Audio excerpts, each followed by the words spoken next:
Hi everyone, welcome back to the channel. This is Ikram Memon और आज हम पढ़ने वाले हैं। हमारा जो रिमेनिंग टॉपिक्स रह गए थे इसको हम एक ही वीडियो में ख़त्म कर देंगे।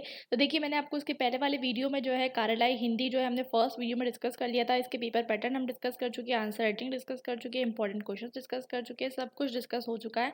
नहीं देखा है तो देख लीजिए, डिस्क्रिप्शन बॉक्स में मैंने लिंक अपलोड कर दिया है। कल के लिए सबसे इंपॉर्टेंट क्वेश्चन अपलोड कर दिए, ठीक है।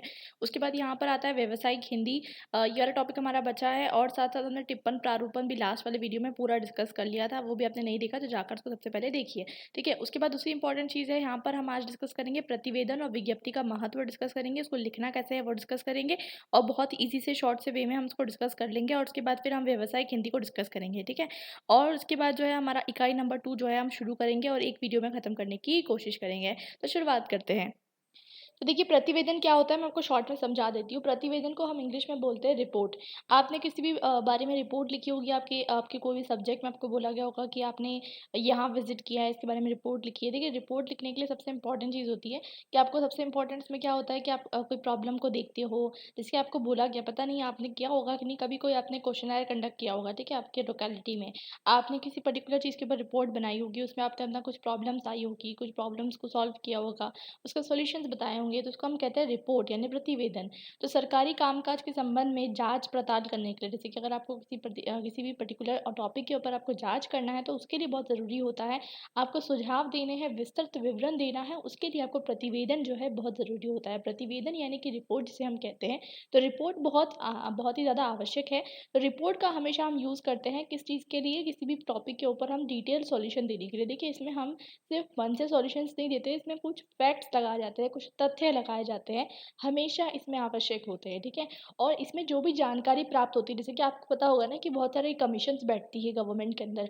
कोई पर्टिकुलर कमीशन बैठती है, जैसे कि बहुत पॉपुलर कमीशंस रह चुकी है जो किसी पर्टिकुलर प्रॉब्लम के बारे में रिसर्च करती है बहुत टाइम तक के और फिर रिपोर्ट देती है। रिपोर्ट देती है वो किस चीज़ के बारे में रिपोर्ट देती है कि मैंने क्या क्या पता किया, मेरी फाइंडिंग्स क्या है, मेरा कंक्लूजन क्या है, ठीक है। तो ये सारी चीज़ों के बारे में एक रिपोर्ट निकालने को हम प्रतिवेदन कहते हैं। उसमें कुछ भी डिफ़िकल्ट बात नहीं है। तो अगर हम थोड़ा-सा ट्रेडिशनल लैंग्वेज में समझते हैं तो प्रतिवेदन में वे सूचना या जानकारी प्रस्तुत की जाती है तो सार्वजनिक रूप में यथा तथ्य ज्ञात नहीं होती, किंतु प्रतिवेदन प्रस्तोता एक या एक अधिक व्यक्ति, आयोग, समिति या मंडल, उससे संबद्ध व्यक्तियों या सरकार तक तथ्यों को प्रमाणित रूप में यथा तथ्य प्रस्तुत करने का भरसक प्रयास करते हैं। इसका मतलब सिंपल सी बात है, अक्सर जो गवर्नमेंट कमीशंस बिठाती है तो उसकी रिपोर्ट जो आती है ना वो पब्लिक नहीं कर देती। अक्सर वो जो रिपोर्ट आती है गवर्नमेंट के पास आती है, मिनिस्टर के पास आती है, किसी एक पर्टिकुलर पर्सन के पास आती है या आयोग के पास आती है, ऑर्गेनाइजेशंस के पास आती है। तो वो रिपोर्ट के ऊपर वो काम करते हैं और फिर तथ्यों को प्रॉपर्ली जो है एग्जामाइन करते हैं, उसके बाद ही कुछ फाइंडिंग्स जो है वो निकालते हैं। देखिए, कुछ इंपॉर्टेंट इश्यूज़ होते हैं जैसे कि रिज़र्वेशन, ये वो ऐसे कुछ बड़े-बड़े इश्यूज़ थे। तो उसमें क्या कहते हैं, बहुत इंपॉर्टेंट कमीशन्स बैठे थे तो वो लोग रिपोर्ट देते हैं, ठीक है, आपको पता है। तो उसमें क्या कहते हैं 200-200 पेजेज़ की रिपोर्ट भी होती है। तो डिपेंड करता है कि विषय क्या है, परिस्थिति क्या है, ठीक है। तो विषय तथा परिस्थिति के गंभीरता के अनुसार ये डिपेंड करता है कि क्या जो मतलब पृष्ठभूमि, मतलब आप कितने पृष्ठ यूज़ करोगे, आप कितने पेजेस यूज़ करोगे, क्या वो संक्षिप्त रहेंगे या फिर वो विस्तृत रहेंगे, यानी कि वो बिल्कुल ब्रॉड रहेंगे या फिर वो बिल्कुल शॉर्ट रहेंगे। क्योंकि अगर कोई ऐसा कमीशन है जो बैठा है पर्टिकुलरली बहुत डिटेल गंभीर मैटर है, तो उसमें हर एक चीज़ को एनालाइज करना है, बिल्कुल डिटेल तक घुसना है, तो उसमें हो सकता है बहुत बड़ी रिपोर्ट बने, ठीक है। तो मतलब क्या कहते हैं, छोटी भी हो सकती है, बड़ी भी हो सकती है। और अक्सर जब कोई विशेषज्ञ मतलब कोई स्पेशलिस्ट, जैसे कि अगर कोई पॉलिटिकल साइंटिस्ट है, कोई साइंटिस्ट है, कोविड के बारे में रिपोर्ट है, कोई पर्टिकुलर सिटी के बारे में डिटेल्ड रिपोर्ट है, तो किसी विशेषज्ञ के द्वारा अगर कोई रिपोर्ट प्रोड्यूस की गई है, तो वो अक्सर जो है विस्तृत रूप में ही होती है, ठीक है। क्योंकि वहाँ पर हर एक चीज़ का डिटेल्ड एनालिसिस किया हुआ होता है। तो देखिए, रिपोर्ट क्या होती है, डिटेल एनालिसिस होती है कोई प्रॉब्लम के बारे में, उसके सॉल्यूशंस वहाँ होते हैं, उसकी फाइंडिंग्स वहाँ होती है, सब कुछ वहाँ पर डिटेल में होता है, ठीक है। सभी प्रकार के प्रतिवेदनों में संबंध विषय के अन्वेषण तथा जांच का आवश्यकता अनुसार उल्लेख किया जाता है। मतलब जैसे कि मैंने आपको बताया कि जो विषय है आपको उसके बारे में कंप्लीट जांच करनी है और उसके बाद अंत में आपका निष्कर्ष आपको जो है वो प्रोड्यूस करना है। आपका कंक्लूजन आप क्या देते हो वो आप सजेशन जो है रूप में आप नीचे जो है लास्ट में लिखोगे। और ये निष्कर्ष संबंध मामले को एकदम समाप्त करने के लिए या आवश्यक कार्यवाही हेतु संस्तुति के रूप में भी हो सकता है, ठीक है। तो आई होप इट्स क्लियर। अब देखिए हर कंपनी अपना एनुअल रिपोर्ट निकालती है, ठीक है? जैसे कि एनुअल रिपोर्ट निकालती है, छोटी-बड़ी संस्थाएँ अपनी एनुअल रिपोर्ट निकालती है, मतलब क्या हुआ, कैसे हुआ? तो ये 5 से 10 पृष्ठों की होती है, 5 से 10 पेजेज़ की। कुछ लोग जो होती है, बड़ी-बड़ी कंपनियाँ होती है, वो ज़्यादा बड़ी रिपोर्ट निकालती है, ठीक है? एक-एक मतलब एक-एक बुक भर के उनकी एनुअल रिपोर्ट होती है। तो अलग-अलग डिपेंड करता है कि उसकी गंभीरता कितनी है, मामले की, उसके ऊपर डिपेंड करता है कि रिपोर्ट कितनी बड़ी होगी। देखिए, इसका महत्व समझ लेते हैं, इसका महत्व बहुत ज़्यादा है बिकॉज़ देखिए क्या होता है कि जब आप कार्यालय में काम करते हो तो आपको अक्सर बहुत सारी चीज़ों के बारे में रिपोर्ट प्रस्तुत करनी होती है, ठीक है? वर्कर्स की रिपोर्ट सबमिट करिए, लास्ट मंथ में क्या काम हुआ था उसकी रिपोर्ट सबमिट कीजिए, सेल्स रिपोर्ट सबमिट कीजिए, बहुत सारी रिपोर्ट्स होती है, तो इसका बहुत इम्पोर्टेंस है। तो उसका हम इम्पोर्टेंस समझते हैं क्योंकि आपके सिलेबस में सबसे इम्पोर्टेंट महत्व पे महत्व दिया गया है, मतलब प्रतिवेदन और विज्ञप्ति का महत्व आपको दिया गया है, तो महत्व बहुत इम्पोर्टेंट है आपके लिए। तो हम देख लेते हैं प्रतिवेदन का क्या महत्व है। तो कार्यालय हिंदी में प्रतिवेदन का बहुत महत्व है। इसमें किसी भी विभाग के कार्यक्रम की रिपोर्ट, निष्कर्ष देने के लिए प्रतिवेदन लिखना पड़ता है, ठीक है? तो आपको मतलब कोई कार्यक्रम भी हुआ, ठीक है? तो उसकी रिपोर्ट पब्लिश करिए। तो हर एक चीज़ की रिपोर्ट आपको जो है पब्लिश करनी होती है, इसलिए आपको बहुत काम आता है, चाहे सरकारी हो, चाहे गैर सरकारी हो और अक्सर जो है प्रतिवेदन का प्रयोग अनिवार्य रूप से किया ही जाता है, ठीक है? यह एक पार्ट होता है, ठीक है? इसे हम रिपोर्ट या अथवा रिपोर्टिंग शब्दों के पर्याय से भी यूज़ कर सकते हैं। अक्सर हम प्रतिवेदन नहीं कहते हैं, हम उसे रिपोर्ट कहते हैं कि रिपोर्ट पब्लिश हो चुकी है। और जो साल भर जितना भी कार्यालय में, संस्थानों में, संगठनों में या कंपनियों में या मंत्रालयों में या फिर विभागों में जो भी कार्य हुआ है, उन सबको जो है एक साथ लेखा-जोखा किया जाता है और उसे हम वार्षिक रिपोर्ट कहते हैं, यानी कि एनुअल रिपोर्ट हम उसे कहते हैं, ठीक है? तो एनुअल रिपोर्ट हम उसे कहते हैं और ये बहुत ज़्यादा ज़रूरी होती है। इन कार्यालयों में अनेक समितियाँ नियुक्त होती हैं। मैंने आपको पहले ही बताया कि अलग-अलग तरीके की जो है डिपार्टमेंट्स होते हैं हर कंपनी के अंदर और उनकी नियमित बैठक होती है। जैसे कि फॉर एग्ज़ाम्पल आपको पता है कि कॉन्स्टिट्यूशन बनने से पहले कितना ज़्यादा डेलिब्रेशन हुआ। ये रिपोर्ट आई, वो रिपोर्ट आई, बाद में कोई अमेंडमेंट करना होता है तो कितनी रिपोर्ट्स आती है, ठीक है? मंडल कमीशन बैठा था, उसके बाद अलग-अलग रिपोर्ट्स आती रहती है कि हमें क्या करना है, हमें क्या करना है। तो वो चीज़ के बारे में वैसे ही कंपनियों में भी जो है बहुत सारी चीज़ों के बारे में रिपोर्ट्स चलती रहती है, जो एक साथ सब लोग बैठकर जो है एक रिपोर्ट को तैयार करते हैं। तो मैंने आपको बता ही दिया किसी महत्वपूर्ण घटना के तथ्यों की छानबीन के लिए सरकार द्वारा उच्च अधिकार प्राप्त समितियां तथा आयोग स्थापित किए जाते हैं। ये समितियां और आयोग वांछित छानबीन करके उसका तथ्यशोधक प्रतिवेदन सरकार को प्रस्तुत करते हैं। तो सरकार ये सब काम करने नहीं जाती, कभी भी आप ध्यान रखिएगा। जैसे कि अगर कोई साइंस के बारे में कुछ रिपोर्ट निकालनी है तो कोविड-19 के कुछ साइंटिस्ट को बिठा देंगे, उनसे रिपोर्ट निकलवाएंगे, ठीक है? अलग-अलग जगह के डिस्ट्रिक्ट कलेक्टर्स को बुलाएँगे, उनका क्या कहते हैं रिपोर्ट माँग लेंगे, आपके डिस्ट्रिक्ट की रिपोर्ट दो।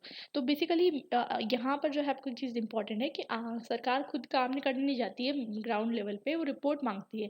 वो जो रिपोर्ट आती है उसके बेसिस पे वो एक्ट करती है, ठीक है? तो वो चीज़ इम्पोर्टेंट है कि सारी छानबीन जो है वो कौन करते हैं? विशेषज्ञ करते हैं, यानी कि जो स्पेशलिस्ट होते हैं वो करते हैं।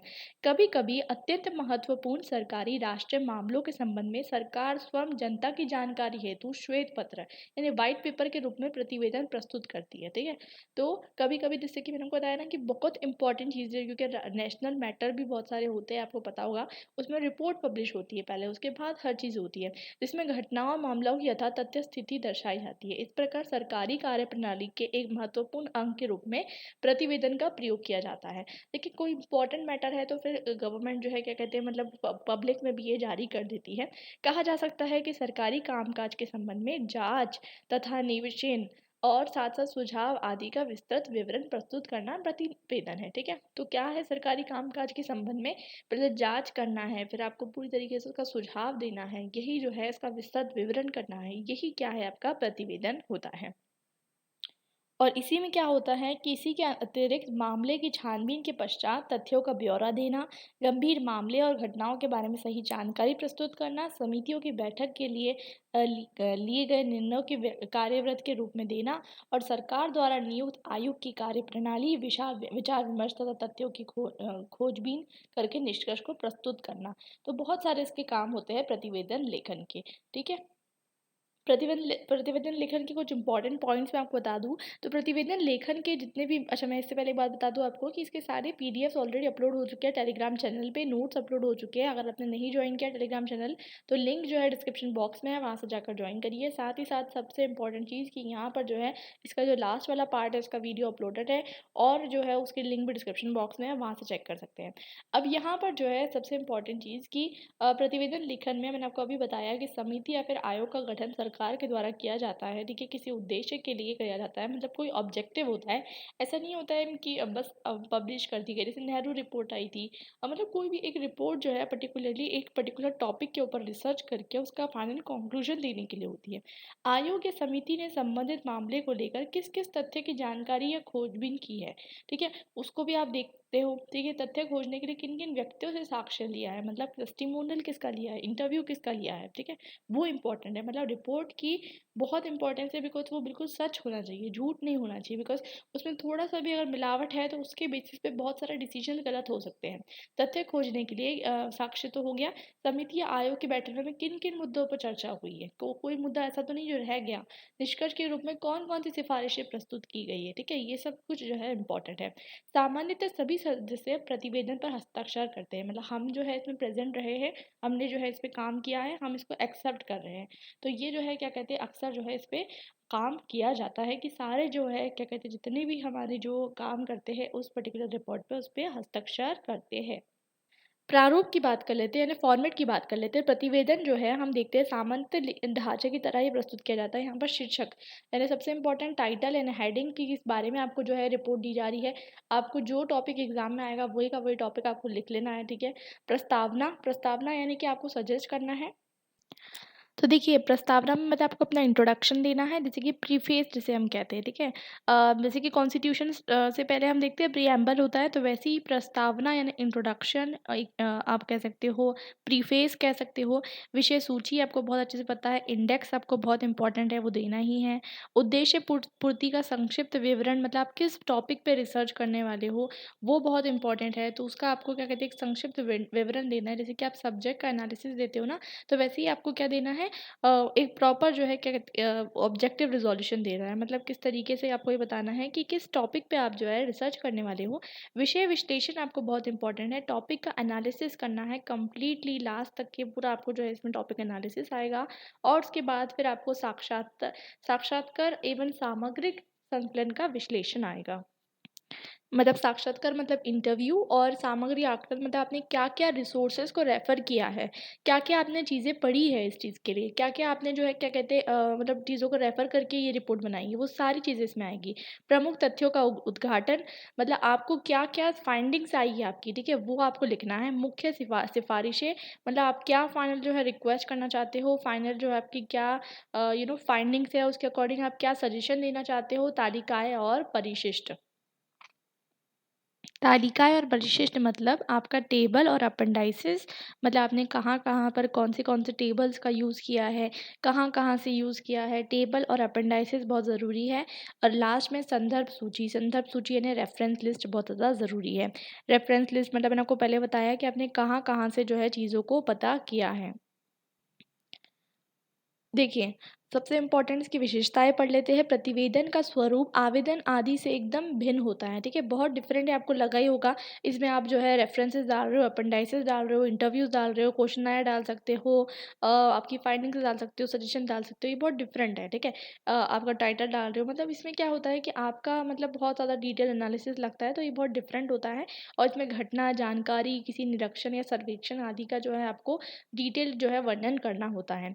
अब यहाँ पर सबसे इम्पोर्टेंट चीज़ है कि प्रतिवेदन में उद्देश्य के अनुरूप साक्षात्कार, सर्वेक्षण तथा अनुसंधान आदि के माध्यम से संबंध जानकारी एकत्रित कर उसका सटीक विश्लेषण किया जाता है। सिंपल भाषा में समझाया जाए तो मैं आपको पहले ही बता चुकी हूँ कि जो आपका उद्देश्य था, जो आपका ऑब्जेक्टिव था कि आपको क्या चीज़ के बारे में रिसर्च करनी है, उसके लिए आपने जो है रिसर्च की, आपने सर्वेक्षण किया, आपने जो है क्या कहते हैं अपनी पूरी रिसर्च करने के बाद जो है आपने फाइनली जो है एक तरीके का सटीक जो है आपने क्या निकाला, बिल्कुल कॉन्क्लूज़न निकाला, और उसी को हम क्या कहते हैं, रिपोर्ट कहते हैं। प्रतिवेदन की भाषा कैसी होना चाहिए? स्पष्ट होना चाहिए, सार्थक होना चाहिए, एकार्थी होना चाहिए, ठीक है? अलंकारिक और मुहावरे बिल्कुल भी नहीं प्रयोग में लाए जाते। ठीक है। प्रतिवेदन विषय के अनुरूप एवं उद्देश्य की पूर्ति करने वाला डॉक्यूमेंट होता है। मतलब आपको जिस बारे में बनाने के लिए कहा गया है उस बारे में आपको कंप्लीट इन्फॉर्मेशन उस पर्टिकुलर रिपोर्ट से मिलनी चाहिए। संक्षिप्त होना चाहिए, ठीक है, लेकिन साथ-साथ गंभीरता का भी ध्यान होना चाहिए, ठीक है। गंभीरता भी ऐसे कि नहीं सिर्फ आपने ऊपर-ऊपर से लिख दिया, ऐसा नहीं है। डिटेल्ड एनालिसिस होना चाहिए, मैं पहले ही बता रही हूँ, ठीक है। सिर्फ केवल जानकारी समस्या नहीं लिखना है, बल्कि इसमें आपका जो है, जो समस्याओं के बाद आपने जो कॉन्क्लूजन निकाला है, जो सॉल्यूशंस निकाले हैं, वो बहुत ज़रूरी है। सिर्फ आप ऐसा करोगे, समस्याएँ लिख दोगे, घटना लिख दोगे, तो ऐसा नहीं होता है। आपको इसमें समस्या का समाधान और उपाय भी प्रस्तुत करना होता है, अनिवार्य है। हर चीज़ का एक क्रमबद्ध रूप में, बिल्कुल कंसिस्टेंट रूप में, एक बिल्कुल मेथोडोलॉजी के साथ जो है प्रोडक्शन होता है, बिल्कुल प्रॉपर वे में, ठीक है। और विषय के मतलब मैंने आपको पहले ही बताया कि ये जो है क्या कहते हैं, तो संक्षिप्त हो सकता है, विस्तृत हो सकता है, विषय की गंभीरता पर डिपेंड करता है कि वो कैसे होगा। और सभी प्रकार के प्रतिवेदनों में संबंध विषय के अन्वेषण तथा जाँच का आवश्यकता अनुसार सांकेतिक या विस्तृत विवरण दिया जाता है। मैं आपको पहले ही बता चुकी हूँ। साक्ष्य जो आप जिसको यूज़ कर रहे हो उसको भी बताया जाता है कि वो कौन है साक्ष्य, मतलब आपने किस-किस का इंटरव्यू लिया है, कौन-कौन जो है क्या कहते हैं, आपको जो है इंटरव्यू दे चुका है, उसकी इन्फॉर्मेशन भी यहाँ पर आती है। एक एग्ज़ाम्पल देख लेते हैं हम प्रतिवेदन का, बहुत क्लियर हो जाएगा आपको। ये तो आपको मतलब बेसिक सा, क्योंकि आपको इतना बड़ा प्रतिवेदन नहीं आएगा, एग्ज़ामिनेशन पॉइंट ऑफ व्यू से छोटू-सा आएगा बिल्कुल, बिकॉज़ आपके पास इतना टाइम नहीं रहेगा लिखने के लिए, तो आपको थोड़ा बहुत महाविद्यालय है ऐसा-वैसा, तो देख लीजिए। महाविद्यालय में परीक्षा में नकल रोकने हेतु आपको जो है एक तरीके का प्रतिवेदन लिखना है। मतलब आपने देखा कि महाविद्यालय में जो है क्या यूज़ हो रहा है, आपने देखा कि बहुत सारे लोग चीटिंग कर रहे हैं, तो आपने ये ऊपर प्रतिवेदन मतलब ऊपर आपने लिखा, यहाँ पर आपने किसको संबोधित किया, आपने जो है प्रधानाचार्य को संबोधित किया, साथ में विद्यालय का नाम लिखा और आपने जो है क्या कहते हैं, ये लिखा कि सॉरी, एड्रेस लिखा। तो फिर आपको लिखना है उनको एड्रेस करके, महोदय आपके आदेश अनुसार, मतलब आपको उन्होंने कहा होगा तभी आपने किया, ठीक है? मैं आपको हमेशा याद रखना है, रिपोर्ट आप खुद ब खुद नहीं बना के दे देते हो। आपको कोई आयुक्त, मतलब कोई भी आपको जो है क्या कहते हैं, मतलब बिठाता है कि आपको ये काम करना है, तो आपके आदेश अनुसार मैंने पिछले कुछ वर्षों में परीक्षाओं में नकल की प्रवृत्ति के विस्तार से छानबीन की है। मतलब आपने जो है बिल्कुल छानबीन की है, क्योंकि आपको जो है क्या कहते हैं, कहा गया था। इसलिए आपने अनेक विद्यार्थी, अध्यापकों और कर्मचारियों से बात की हो, तथा पिछले वर्षों में आपने ये पता किया है कि किस तरीके से विद्यार्थी जो है उन्होंने जो है चीटिंग की, आपने उसके बारे में जो है पता किया है और फिर आप उसके कुछ जो है सॉल्यूशन दे रहे हैं। तो आपने फिर उसमें क्या लिखा? कारण लिखा, ठीक है? कारण आपने क्या लिखा कि कुछ वर्षों से मतलब विद्यालय में अनुशासन, मतलब डिसिप्लिन नहीं रह रहा है। विद्यार्थी इस विद्यालय के प्रशासन की अक्षमता मानकर नकल जैसी चीज़ों को कर रहे हैं। मतलब आपको जो है कारण बताना है, ठीक है? तो आपका पहला कारण क्या है? दूसरा कारण क्या है? ठीक है? तो ये सबसे इम्पोर्टेंट है। कारण आपने बताए, अच्छा खासे कारण बता दिए, ठीक है? यहाँ पर बहुत बड़ा हुआ लिखा हुआ है, इतना मतलब इम्पोर्टेंट नहीं है, आप पढ़ लेना, मैं वैसे तो अपलोड कर दूँगी ये मटेरियल। फिर आपने उपाय बताए, तो पढ़ाई के दिनों में कॉलेज में अनुशासन बनाए रखने की दृष्टि से अनुशासन समिति को अधिक सतर्क रहने के लिए कहा जाए, तथा अनुशासन भंग करने वालों के लिए दंड की व्यवस्था की जाए। मतलब कौन सी बात है कि जो डिसिप्लिन कमेटी है उसको थोड़ा-सा आप कहिए कि अच्छे से काम करिए, और साथ-साथ जो है आप कुछ पनिशमेंट बनाइए कि अगर किसी ने अनुशासन को तोड़ा तो उसके लिए आप जो है बनाइए। ठीक है? तो वो मतलब उपाय जो है ये सबसे इम्पोर्टेंट उपाय है, ताकि बच्चे जो है चीटिंग करने के लिए प्रोत्साहित ही ना हो, क्योंकि आप जब स्टडीज़ करवा रहे हो तभी आप डिसिप्लिन रखो। ठीक है? तो अल्टीमेटली जो है एग्ज़ामिनेशन पर्सपेक्टिव से जो है चीटिंग मतलब नहीं होगी। ठीक है? और ये सब जो है उपाय आपने दे दिया, और फिर यहाँ पर जो है आपने अपना जो है यहाँ पे लिख दिया भवदीय क, ख, ग, सचिव, अध्यापक परिषद, ठीक है? ये आपने लिख दिया, दिनांक लिख दिया। तो इस तरीके की आपकी रिपोर्ट बन जाती है। ठीक है? तो बहुत ईज़ी सी है, कुछ भी इसमें हार्ड नहीं है। तो अब हम समझ लेते हैं प्रेस विज्ञप्ति के बारे में। तो देखिए, विज्ञप्ति हो या प्रेस विज्ञप्ति हो, विज्ञप्ति का मतलब होता है रिलीज़, या फिर कोई भी तरीके का आप जैसे कि सर्कुलर रिलीज़ करते हो। सीबीएसई आपने देखा होगा, आपने पढ़ा होगा। कोई भी आपने दिल्ली यूनिवर्सिटी सर्कुलर रिलीज़ करते रहती है, प्रेस रिलीज़ करते रहती है, नोटिस बोर्ड पे नोटिस लगाते रहती है, ठीक है? तो नोटिस थोड़ा अलग हो जाता है। प्रेस विज्ञप्ति में आप देख सकते हो कि किस तरीके से कोई भी तरीके का निर्देश या फिर कोई प्रस्तावना दी जाती है, ठीक है? तो प्रेस विज्ञप्ति यानी प्रेस रिलीज़, तो वो चीज़ के बारे में समझने वाले हैं कि किस तरीके से जो है वो होती है। अब हम बात करेंगे सरकारी सरकारी कार्य प्रणाली में प्रेस विज्ञप्ति या प्रेस नोट की आवश्यक भूमिका रहती है। ऑफ कोर्स सी बात है, क्योंकि प्रेस विज्ञप्ति बहुत इंपॉर्टेंट है। अगर आपको निर्णय लेना है, अगर कोई निर्णय आपने लिया है या आदेश देना है, ठीक है? जो कलेक्टर होता है अक्सर क्या करते हैं, प्रेस रिलीज़ करते हैं कि ये डिस्ट्रिक्ट में ये करना है, मास्क लगाना सबके लिए अनिवार्य है, ऐसा कुछ भी मतलब इश्यू करते हैं, ठीक है। तो प्रेस विज्ञप्ति जो है उसी चीज़ के लिए जो है होती है, जैसे कि प्रेस रिलीज़ होता है, सीयूईटी का introduction, Delhi university CUET introduce मतलब जो है एक्सेप्ट कर रही है। तो बहुत सारी चीज़ों में क्या कहते हैं, प्रेस रिलीज़ का जो है यूज़ होता है। तो प्रेस विज्ञप्ति मतलब क्या चीज़ के लिए यूज़ होती है, निर्णयों, आदेशों, प्रस्तावना तथा नीति आदि को सार्वजनिक तौर पर प्रचारित एवं प्रसारित करने के उद्देश्य पूर्ति के लिए प्रेस विज्ञप्ति का प्रयोग किया जाता है। आपको क्लियर है? मतलब किसी भी चीज़ को सार्वजनिक तौर पर आपको प्रचारित करना है। अब सार्वजनिक तौर पे करना है तो बहुत कंसाइज़, बहुत संक्षिप्त रहना पड़ेगा और इसका मतलब ये है कि बहुत शॉर्ट में आपको अपना मैसेज देना पड़ेगा। सबसे इम्पोर्टेंट चीज़ यहाँ पर ये हो जाएगी कि आपको जो है अपना मैसेज जब आप दोगे, तो सबसे इम्पोर्टेंट चीज़ आपको ये हो जाएगी कि वहाँ पर जो है आप पब्लिक को एड्रेस कर रहे हो, ठीक है? आप किसी पर्सन को एड्रेस नहीं कर रहे हो।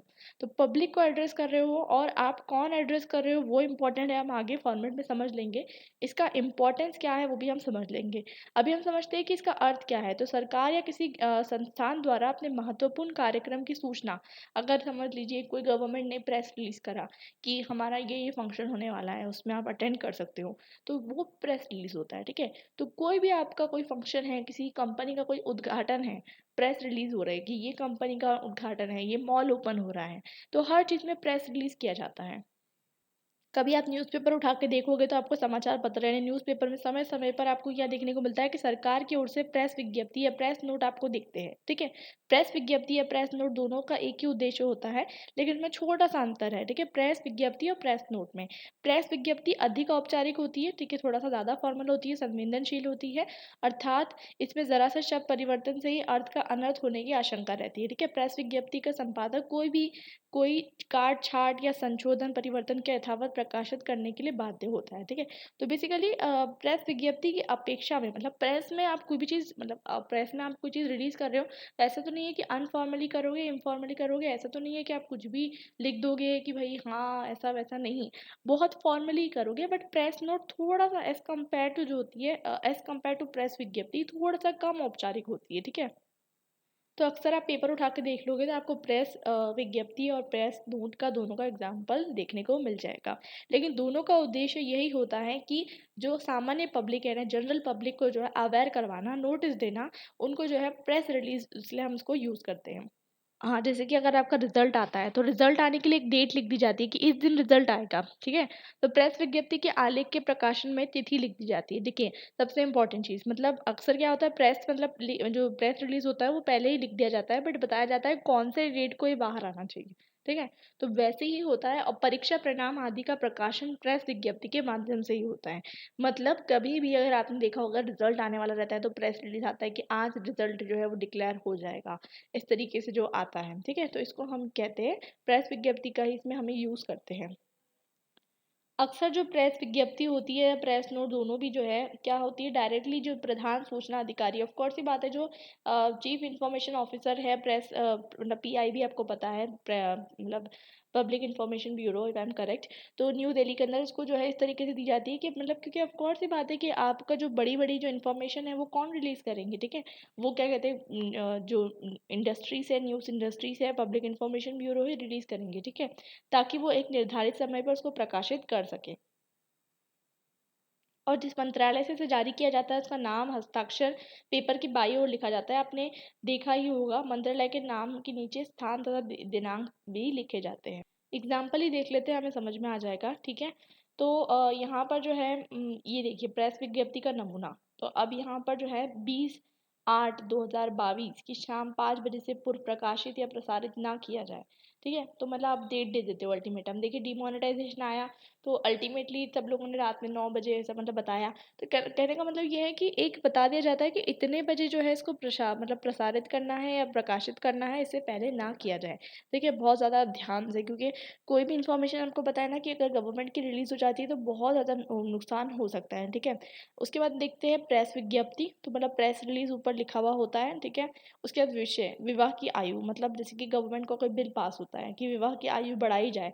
तो विवाह की आयु की सीमा बढ़ाने के संबंध में परिवार नियोजन विभाग की ओर से 1 वर्ष पूर्व कुछ सुझाव मिले थे। सरकार ने सभी सुझावों पर गहराई तथा विस्तार से विचार किया और ये निश्चित किया गया कि विवाह की आयु को बढ़ाकर लड़कों के लिए कम से कम 25 वर्ष तथा लड़कियों के लिए कम से कम 21 वर्ष कर दी जाए। तो ये एक तरीके का आपका जो है क्या कहते हैं विषय आपने जो है लिख लिया। मुख्य सूचना अधिकारी समाचार पत्र सूचना कार्यालय भारत सरकार नई दिल्ली को ये विज्ञप्ति विस्तृत प्रचार तथा प्रसार हेतु प्रकाश नार्थ प्रेषित, मतलब इस तरीके से जो है आपको लिख देना है। उसके बाद आपने जो है नीचे होम मिनिस्ट्री ने जो है इसको इशू किया है, तो आपने गृह मंत्रालय आपका नाम और आपने नई दिल्ली लिख दिया। ठीक है, उसके बाद आपका एड्रेस उसकी डेट भी आपने यहाँ पर लिख दी। एक और एग्जाम्पल देख लेते हैं तो प्रेस विज्ञप्ति का। तो प्रेस विज्ञप्ति का एग्जाम्पल में आपने बता दिया कि इसमें फिर आपने वही बता दिया कि 23 में 9 बजे से पहले ही प्रकाशित ना किया जाए। ऊपर आपको प्रेस रिलीज लिखना है, फिर आपको नीचे मतलब ऊपर आपको प्रेस रिलीज लिखना है, उसके बाद ही आपको नीचे जो है जो सारी चीज़ें लिखनी है। नीचे आपको क्या लिखना है, विषय। विषय में आपको लिखोगे भारत और अमेरिका के बीच कूटनीतिक संबंध।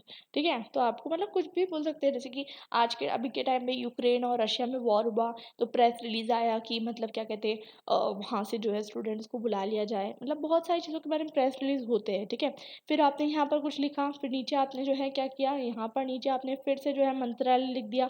अगर आपको पेपर में मंत्रालय दिखा दिया हुआ है वहाँ से लिख सकते हो, नहीं दिया हुआ है तो आप खुद से लिख सकते हो, वरना ABC मंत्रालय लिख दीजिए। ठीक है, RK दहिया न्यू दिल्ली, और नीचे जो है क्या कहते हैं आपने डेट डाल दी। रक्षा मंत्रालय, देखिए आपको थोड़ा सा दिमाग भी लगाना पड़ेगा। अगर समझ लीजिए, अगर आपको बोला जा रहा है कि कोई फॉरेन रिलेटेड मैटर है तो फॉरेन मिनिस्ट्री आएगा, डिफेंस मिनिस्ट्री आएगा। कोई घर का मैटर है मतलब इंडिया का मैटर है तो होम मिनिस्ट्री लिख दीजिए।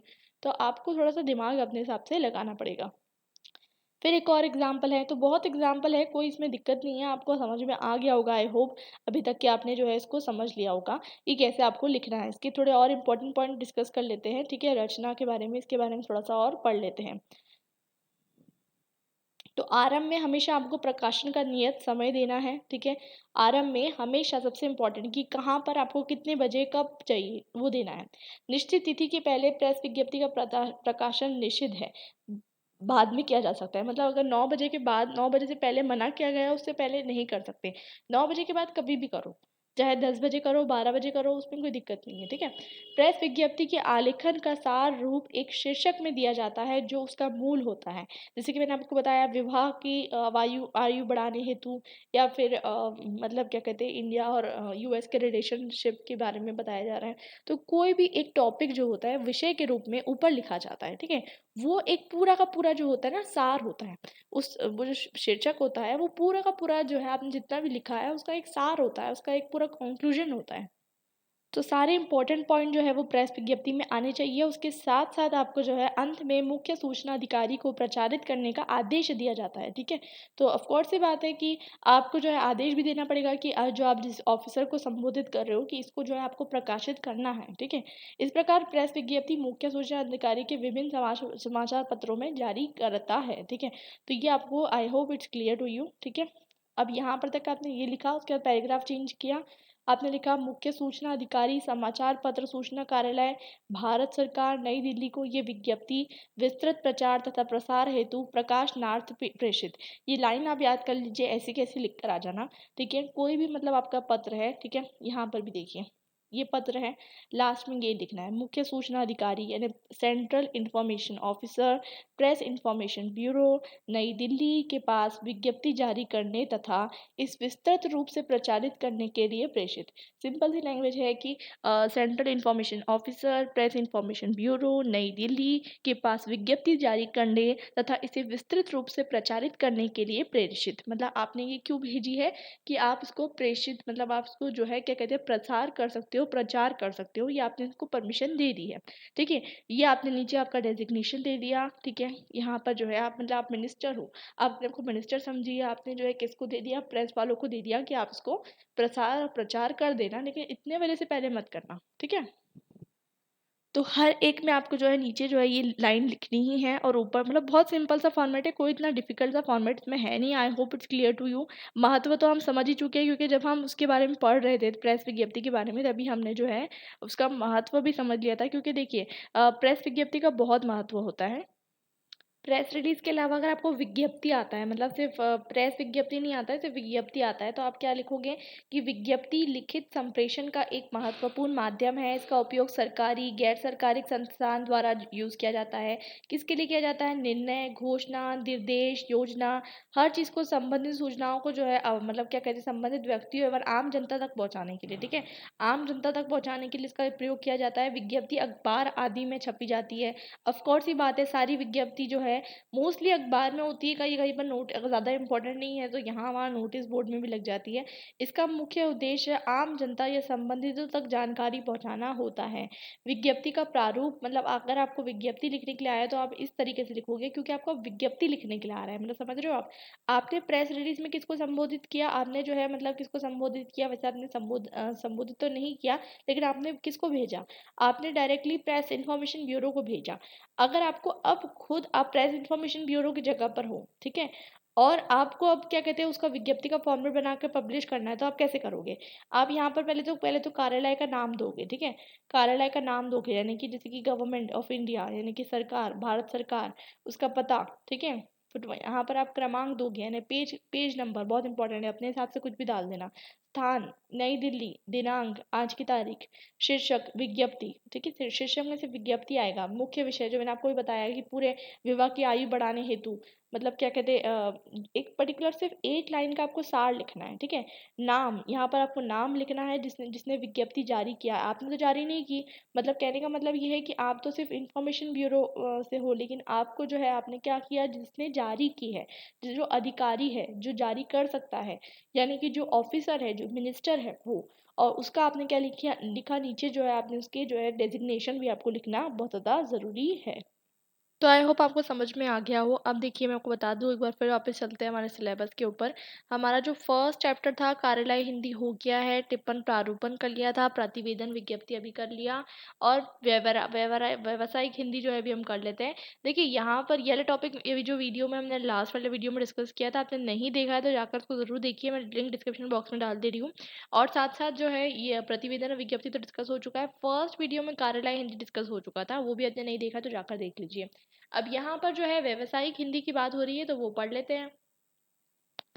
व्यावसायिक हिंदी आपको बहुत अच्छे से पता है, बिजनेस बिजनेस हिंदी की बात हो रही है, तो बिजनेस मतलब व्यवसाय मतलब होता है बिजनेस, जिसका मतलब होता है काम धंधा व्यापार वगैरह। तो ऑफ कोर्स सी बात है। तो हम देखते हैं कि व्यवसाय का मतलब क्या होता है, व्यवसाय में हम क्या करते हैं, हम बिजनेस बिजनेस से हम प्रॉफिट अर्न करते हैं, ये सब चीज़ों के लिए होता है, ठीक है। लेकिन इसके अंदर हम जो है ऑफ कोर्स सी बात है, एक व्यवहार मेंटेन करते हैं, व्यवहार मेंटेन करते हैं, मतलब कोई भी बिजनेस जो है दूसरी बिजनेस कंपनी के साथ हमेशा एक व्यवहार मेंटेन करता है, ठीक है।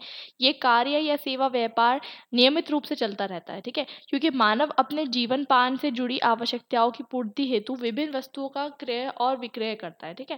डेफिनेट सी बात है कि हर इंसान अपना जो है क्या कहते हैं चीज़ों को बेचता है, जो भी करता है, बट आपसी में रिलेशनशिप बना के रखना बहुत इंपॉर्टेंट है जब आप बिजनेस करते हो, ठीक है। तो इसलिए आपको ज़रूरी है कि हमेशा आप जो है क्या कहते हैं एक जो है व्यावहारिकता बना के रखो, और व्यावहारिकता बनाने के लिए जो है हिंदी लैंग्वेज का जो है यूज़ किया जा रहा है। तो इसलिए जो है हम आज जो है व्यावसायिक हिंदी के बारे में पढ़ रहे हैं, ठीक है। तो व्यावसायिक हिंदी के अंदर आप क्या यूज़ करोगे, व्यावसायिक पत्र का यूज़ करोगे। तो व्यावसायिक पत्र यानी कंपनी या संस्थान के लेटर हेड पर लिखा जाता है। मैं आपको पहले से ही बता रही थी हमेशा से कि letter head, letter head, letter head बहुत इंपॉर्टेंट होता है। कुछ इस तरीके का लेटर हेड होता है, देखिए, ठीक है। ये एक लेटर है आपका, यहाँ पर ऊपर जो है ना इस तरीके का होता है, यहाँ एक्स वाई जेड आपकी जो कंपनी है उसका नाम होता है। यहाँ जो है ना छोटा-छोटा आपका एड्रेस होता है, ठीक है। आप जो है क्या कहते हैं, यहाँ पर पत्र क्रमांक होता है जो यूनिक होता है, बिल्कुल यूनिक होता है, मतलब ये पेपर पे है, इसके अलावा दूसरे कोई पेपर पे आपको पत्र क्रमांक नहीं देखने को मिलेगा, बहुत यूनिक है। उसके बाद ऑफ कोर्स सी बात है जो विषय है, और फिर उसके बाद आपको जो भी मतलब जो है आप इश्यू करते हो, क्योंकि जो भी व्यावसायिक पत्र होता है ना वो इस पे लिखा जाता है, ताकि ऑफिशियल जो है चीज़ें मेंटेन रह सकें। और जिसने इशू किया है ऑफ कोर्स फिर उसका लास्ट में सिग्नेचर हो वो। तो बहुत ईज़ी सा है, मैं हम आगे बताएँगे, आपको समझ जाएँगे आप। तो पत्र के सबसे ऊपर वाले भाग में प्रतिष्ठान या संस्था का नाम बहुत सुंदर ढंग से मोटे अक्षरों में तथा उसके नीचे कार्यालय आदि का प्रति छोटे अक्षरों में छपा रहता है। ऑफ कोर्स सी बात है, मैं आपको एग्जांपल अगर बता दूँ तो यहाँ पे मतलब बहुत ब्यूटीफुली लिखा हुआ होता है, मतलब ऐसा लगना चाहिए आहा! क्या कंपनी है। नीचे छोटे-छोटे शब्दों में ऑफ कोर्स सी बात है कि नीचे जो है पता लिखा रहेगा। बड़े व्यापारिक प्रतिष्ठानों में पत्र के बाईं ओर पत्र संख्या लिखा रहता है, ठीक है। ठीक है, तो ऑफ कोर्स ही बात है कि पत्र संख्या जैसे कि रेफरेंस नंबर, एनटी, एस्टैब्लिश मतलब कुछ भी लिख दीजिएगा। ऐसा-ऐसा करके आपको ईज़ी सा है, कुछ इतना डिफरेंस नहीं है, तो आप जो है वो यूज़ कर सकते हैं। अब इसकी भाषा भी कैसी होती है, सरल होती है, सुबोध होती है, सिंपल सी हर भाषा चाहे कार्यलाई में हो, चाहे व्यावसायिक में हो, भाषा सरल सुबोध ही रहेगी, ठीक है? और सबसे इम्पोर्टेंट चीज़ इन पत्रों में ऐसी भाषा का प्रयोग होता है जो आसानी से समझ में आ जाए। व्यावसायिक पत्रों में व्यापार की परिभाषिक शब्दावली का प्रयोग होना चाहिए। मतलब ऑफ कोर्स सी बात है बिज़नेस रिलेटेड टर्म्स यूज़ होंगे इसमें। अन्य सरकारी अगर हम पत्रों की भाषा की तरह इन पत्रों में भी लक्षणा, व्यंजना, व्यंग्यपूर्ण भाषा का प्रयोग करने से बचना चाहिए, ठीक है? ऑफ कोर्स सी बात है व्यंजना, लक्षणा मतलब ऑफ कोर्स सी बात है जैसे कि आप अलंकार का प्रयोग करते हो, ताना कस रहे हो, किसी के ऊपर व्यंग कर रहे हो, वैसा नहीं करना है। जो भी कहना है ना ज़्यादा उसको विस्तृत करना है और ना ज़्यादा संक्षिप्त मतलब इतना भी शॉर्ट में नहीं कि हाँ, कर दो। क्या कर दो कुछ पता ही नहीं। तो संक्षिप्त इतना भी नहीं होना चाहिए और ना ही ज़्यादा विस्तृत होना चाहिए। बिल्कुल जो है बात को इस सब नपी-तुली भाषा होना चाहिए, संतुलित होना चाहिए ताकि जो है क्या कहते हैं पता हो सके कि करना क्या है, ठीक है? अनुच्छेद छोटे होने चाहिए, पंक्ति के अंत में शब्द विभाजन से बचना चाहिए, ठीक है? पत्र साफ-साफ लिखा जाना चाहिए। जहाँ तक शब्द सीमा की बात है तो वो निश्चित नहीं होती, ठीक है? डिफरेंट होती है। डिपेंड करती है किसी 50 से 500 तक व्हाट्सएप के जो डिपेंड करता है कि मैसेज कितना बड़ा है जो मैसेज इशू करना है सबको इशू करना है ऑफिस में ठीक है या फिर किसी एक पर्सन को इशू करना है वो सब डिपेंड करता है जहाँ तक कि कोई मतलब इसमें निश्चित नहीं है आजकल जो है टाइप करके भेजे जाते हैं, ठीक है? अक्सर सी बात है। तो आजकल तो इतना ज़्यादा कोई लेटर भेजता नहीं है, लेकिन फिर भी जो है टाइप कर दिया जाता है और नोटिस बोर्ड पे लगा दिया जाता है कि कोई देखेगा नहीं अगर जीमेल खोलकर तो नोटिस पे पढ़ लेगा। संक्षेप में कहा जा सकता है कि किसी भी व्यापारिक संस्थान के लिए पत्राचार और उसके लिए प्रभावशाली पत्र लेखन की कला, उसकी व्यापारिक कार्यप्रणाली में महत्वपूर्ण भूमिका निभाती है। देखिए बहुत इम्पोर्टेंट है एक बिज़नेस के अंदर, एक कंपनी के अंदर क्योंकि छोटी-मोटी कंपनियाँ नहीं, बहुत छोटी रही जो शॉप वगैरह रही वहाँ तो ज़रूरत नहीं पड़ती है। बट अगर एक कंपनी एस्टेब्लिश्ड है, तो वहाँ पर कोई बॉस कोई लेटर इश्यू कर रहा है, तो उसके लिए ज़रूरत है एक तरीके की व्यावसायिक पत्र की। जैसे इसकी कोई वर्ड लिमिट नहीं होती, वैसे इसकी कोई विषय की लिमिट नहीं होती, कोई भी विषय पे बनाया जा सकता है, ठीक है? व्यापारिक कार्य में को बहुत सारे विषय होते हैं, जैसे कि पूछताछ करना है, आयात-निर्यात करना है, ठीक है? ऑर्डर रद्द करना है, बाज़ार भाव की जानकारी लेना है, माल पहुँचने पर धन्यवाद कहना है, ठीक है? माल खराब होने पे शिकायत करना है या फिर बोलना है कि नहीं हम नहीं लेंगे ऑर्डर। बहुत सारी चीज़ें होती हैं, तो उसमें जो है यूज़ कर सकते हो आप। कि क्या चीज़ को यूज़ कर सकते हो? हमारा जो ये ऑर्डर है, इसको आप यूज़ कर सकते हो व्यावसायिक पत्र को। देखिए इसका महत्व क्या होता है इम्पोर्टेंस देख लीजिए समय की बचत करना है ठीक है सबसे इम्पोर्टेंट चीज़ अगर आपने क्या कहते हैं किसी भी पर्सन को आप कोई पत्र लिख रहे हो व्यावसायिक पत्र लिख रहे हो सबसे इम्पोर्टेंट चीज़ क्या है कि आप अपना टाइम सेव करना चाहते हो आपने जो है इसको पत्र लिखा उसको पत्र लिखा उसको पत्र लिखा आज के टाइम पे तो टेक्नोलॉजी के कारण आप जीमेल कर सकते हो ठीक है तो डेफिनेटली मतलब आप टाइम सेव करना चाहते हो पैसों की बचत करना चाहते हो उद्योगों से निकटता आती है देखिए सबसे इम्पोर्टेंट चीज़ आपस में मैंने आपको बताया बिजनेस हाउसेस कभी एक दूसरे को ऐसी ही मतलब क्या कहते हैं ईद त्योहार पे ठीक है ऐसे मतलब त्योहारों पे जो एक दूसरे को क्या कहते हैं लिखते रहते हैं पत्र ठीक है तो ऐसा भी होता है कभी कभी जरूरी नहीं है कि हर पत्र जो है वो व्यवसाय से संबंधित हो कभी कभी आपस में बिजनेस हाउसेस एक दूसरे से क्या कहते हैं निकटता बनाने के लिए भी इस तरीके के पत्र को लिखते हैं विवाद की अस्थिति में प्रमाण होते हैं ठीक है विवाद की अस्थिति में प्रमाण होते हैं अगर कोई भी है ना कोई भी दोनों के बीच में कोई भी क्या कहते हैं बाद में चल के विवाद हो गया ठीक है तो उसके स्थिति में आपको जो है क्या कहते हैं आपका प्रूफ तो रहेगा कि मैंने ये लिखा था आपने क्या भेज दिया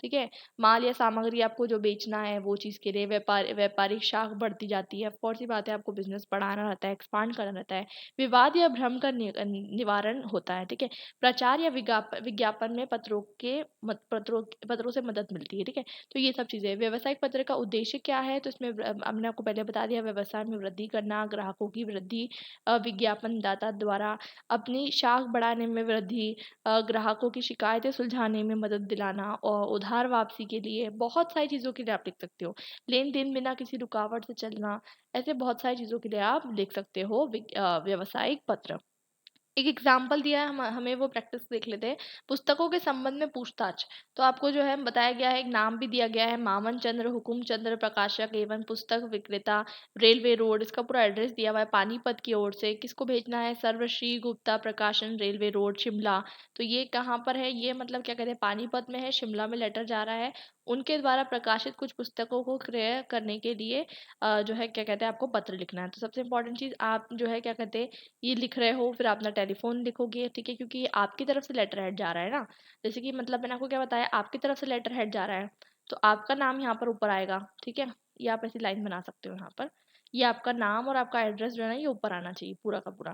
फिर आपका क्या कहते हैं डिटेल्स भी ऊपर भी आ सकती है, ये ज़रूरी नहीं इसके नीचे ही आ जाए, ठीक है। तो सब कुछ आपका यहाँ पर आपको पता होना चाहिए। उसके बाद यहाँ पर मैंने आपको बताया जो पेज क्रमांक बहुत इंपॉर्टेंट है, तो पेज क्रमांक को आपको लिखना ही है। फिर जिसको एड्रेस कर रहे हो, एड्रेस जिसको कर रहे हो उसको तो लिखना ही है नाम उसका कि किसको एड्रेस कर रहे हो। तो सर्वश्री गुप्ता प्रकाशन, रेलवे रोड, शिमला, विषय डालना ही है। पुस्तकों के संबंध में पूछताछ करना है, तो ये विषय आपका पेपर में आपको क्वेश्चन पेपर में आएगा, ठीक है। प्रिय महोदय, ठीक है, थोड़ा सा आप मतलब आपको इतना फॉर्मल लेने की जरूरत नहीं, क्योंकि आप थोड़ा सा बिजनेस हाउस के साथ कनेक्ट करना चाहते हो। तो जैसे कि हम कहते हैं ना good evening sir, good morning sir, इस तरीके की चीज़ें यूज़ करते हैं।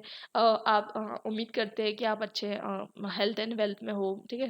वेल्थ नहीं लिखते, hope you are in good health, ठीक है। तो प्रिय महोदया, हम आपके द्वारा प्रकाशित निम्न पुस्तकों को क्रय करना चाहते हैं, मतलब ऑफ कोर्स बात है, खरीदना चाहते हैं। व्यापारिक संगठन, मतलब बुक्स के नाम लिख देना है, ठीक है। तो पूरा प्रॉपरली लिखना है।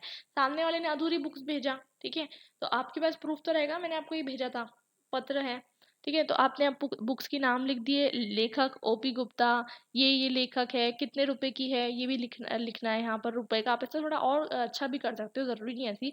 यहाँ पर आप टेबल बना सकते हो, यहाँ पर प्राइस लिखिए, फिर राइटर का नाम लिखिए, सब कर सकते हो। कृपया पुस्तकों की उपलब्धि, मूल्य, व्यापारिक वटता एवं भुगतान की शर्तें आदि लिखकर तुरंत भेजें, जिससे कि आपके शीघ्र आदेश भेजा जा सके।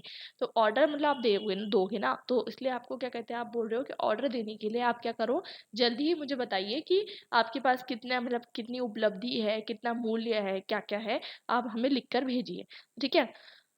तो है ना मतलब आप बोल रहे हो कि पत्रोत्तर की प्रतीक्षा में, मतलब आपने जो पत्र लिखा है उसका उत्तर की आप प्रतीक्षा कर रहे हो, आप वेट कर रहे हो, हमें जल्दी से चाहिए, ओके। आपने यहाँ पर लिख दिया भवदिया, आपका जो है नाम यहाँ पर आपने लिख दिया राजेश शर्मा, ठीक है। और आपने प्रबंधक मतलब आप कौन हो उसका आपने डेजिग्नेशन दे दिया। इतना इजी है व्यावसायिक पत्र, समझ में आ गया व्यावसायिक पत्र। अब सामने वाले ने आपको क्या दिया पत्र में, मतलब उत्तर दे दिया कि हमें ना इतना इतना है और आप आपको ऑर्डर देना है। तो ऑर्डर देने का पत्र कैसा है वो भी देख लेते हैं। वस्तु खरीदने के लिए अनुरोध पत्र, तो इसको हम कहते हैं ऑफ कोर्स ऑर्डर लेटर, की ऑर्डर आता है सामने वाले की तरफ से जो बिजनेस हाउस है। तो यहाँ पर ऑफ कोर्स ही बात है, आपकी डिटेल्स आएगी ऊपर, सारी की सारी डिटेल्स आएगी, आपका जो नाम है, आपकी कंपनी है, आपका जो है एड्रेस है, वो सब कुछ ऊपर आ जाएगा। और छोटे छोटे शब्दों ये जो रहेगा थोड़ा बड़ा शब्दों में रहेगा जो आपकी कंपनी का नाम है, ठीक है। बाकी सब चीज़ें थोड़ी छोटी-छोटी रहेंगी। यहाँ पर आपका लेटर हेड का जो क्रमांक है वो बहुत ज़रूरी है। फिर सर्वश्री गुप्ता प्रकाशक एवं मतलब जिसको आप संबोधित कर रहे हो सामने वाले को, उसको जो है क्या कहते हैं आप संबोधित करिए, उनका एड्रेस लिखिए, विषय लिखिए। विषय मतलब माल मँगाने का आदेश, तो ये आप ऑर्डर लेटर दे रहे हो, ठीक है। प्रिय महोदया आप बोलोगे, आप हमने आपका पत्र, तो आप उसको रेफ़रेंस में बताओगे। हमें आपका पत्र संख्या 234 जिस दिनांक को प्राप्त हुआ है, ठीक है। तो इसलिए जो है मतलब आपने बताया कि हमें इतना-इतना मूल्य खर्चा लगेगा। उसने आपको उत्तर दिया, ठीक है। तो आपने बताया मुझे इतना-इतना मूल्य लगेगा, ठीक है, 2000 रुपए लगेंगे, ठीक है, सपोज़ कर लीजिए। तो आपने कहा ठीक है, कृपया निम्नलिखित माल आप तुरंत सवारी गाड़ी में से भेजने का कष्ट करें, तो जल्दी से आप भेज दीजिए, ठीक है। आपने लिख दिया इतना-इतना माल मुझे चाहिए, ठीक है। ये 50 रुपए का है तो ये मुझे 20 पुस्तक चाहिए, ये इतनी सारी पुस्तक मुझे चाहिए, ठीक है। सारी आपने लिख दी। वहाँ पर उसका मतलब सबसे इम्पोर्टेंट चीज़ पुस्तक मँगा रहे हो, तो पुस्तक के अंदर कौन-सा राइटर है, क्योंकि नाम सेम होते हैं, राइटर अलग-अलग होते हैं, वो मेंशन करना। मूल्य कितना है वो मेंशन करना, कितनी चाहिए वो मेंशन करना। और आपने थोड़े बहुत इंस्ट्रक्शन स्पेशल इंस्ट्रक्शन देने हैं तो दे दीजिएगा। माल भेजते समय माल की पैकिंग पॉलीथीन के कागज़ के ऊपर नए टाट का बोरा लपेट कर की जानी चाहिए, तो ये बहुत ज़्यादा ही हो गया, बट कहने का मतलब ये है कि आपकी मर्ज़ी है, करना है तो आप लिख सकते हो, ताकि माल को रास्ते में ऑफ कोर्स ये बात है, बिकॉज़ माल अगर भेज दिया गया, पॉलीथीन नहीं लपटी गई, बारिश का मौसम है, क्या कहते हैं, बुक्स भीग गई, बहुत सी प्रॉब्लम हो सकती है। माल की पैकिंग निःशुल्क होगी जैसा आपके पत्र में लिखा गया था, मतलब माल की पैकिंग के हम कोई एक्स्ट्रा चार्ज नहीं देंगे। और देखिए कभी भी क्या होता है कि जब माल आता है, माल मतलब जो ऑर्डर होता है, जब वो आता है प्रोसेस होकर, उससे पहले बिल्टी आती है, ठीक है। बिल्टी मतलब एक तरीके की रिसीप्ट होती है जो कि क्या कहते हैं भेजी जाती है, जैसे कि वहां से अगर माल चढ़ा दिया गया ट्रांसपोर्ट में, जब तक कि पेमेंट नहीं करते, ठीक है, जो बिजनेस हाउस है वो पेमेंट नहीं करते, बिल्टी भेजी जाती है, बिल्टी जब आ जाती है तभी पेमेंट होता है, ठीक है। तो क्या होता है, बिल्टी पंजाब नेशनल बैंक शिमला के माध्यम से भेजी जानी चाहिए, क्योंकि माल के मूल्य का भुगतान माल की प्राप्ति से पहले कर दिया जाएगा। तो बिल्टी आप भेज दीजिएगा, मतलब बिल्टी जैसे मिलती है वैसे ही क्या कहते हैं इंसान जो है पेमेंट कर देता है। और माल सवारी गाड़ी से तुरंत भेज दिया जाए, क्योंकि इन दिनों पुस्तकों की काफ़ी मांग चल रही है। मतलब अर्जेंट है, ऐसा नहीं है कि आप आराम से 2-3 महीने बाद भेजेंगे। हमें आशा है कि आप हमारे इस आदेश पर शीघ्र ध्यान देंगे। ठीक है, तो थोड़ा सा आपने जो है उनको लिख दिया। तो ठीक है, क्लियर हो गया यहाँ तक के। बहुत ईज़ी सा था, बहुत मतलब इसमें कुछ इतनी बड़ी बात है नहीं, आप आराम से लिख लोगे। तो ये आपको आई होप क्लियर हो चुका होगा। फिर लास्ट में ऑफ कोर्स सी बात है कि आप लिखोगे कि माल तुरंत भेजेंगे, सॉरी, माल भेजेंगे नहीं आएगा वैसे। हाँ, मतलब उसको कंटिन्यू करते हैं सेंटेंस को कि आपने जो है क्या कहते हैं सिचुएशन को समझ लिया है, मतलब स्थिति को समझ लिया है, और अब आप माल जो है तुरंत भेजेंगे। तो भवदिया आपको अपना नाम ज़रूर मेंशन करना है, आपका जो नाम है, आपका जो पता वता तो ऊपर आ गया है, कोई दिक्कत नहीं है, पता ऊपर फ़ोन नंबर सब कुछ आ जाएगा, क्योंकि कॉन्टैक्ट लगता है आज के टाइम पे। आप ऊपर जीमेल आईडी भी डाल सकते हो, कोई दिक्कत नहीं है। ठीक है, नीचे आपने डाल दिया आपका जो है प्रबंधक हो आप, ठीक है, आपने ये मेंशन कर दिया। तो अक्सर क्या होता है कि बहुत सारी कंपनी में जो सेल्स डिपार्टमेंट होता है वही ऑर्डर बना देता है। ठीक है, तो वो अलग अलग डिपार्टमेंट ऑर्डर बना सकते हैं, तो आप कोई भी मेंशन कर सकते हो।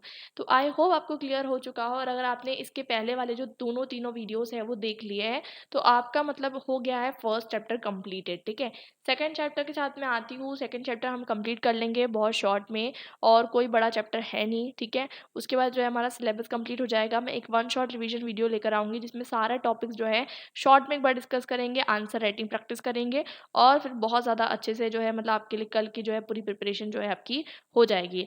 तो हम मिलते हैं एक और वीडियो में। Till then bye and happy learning.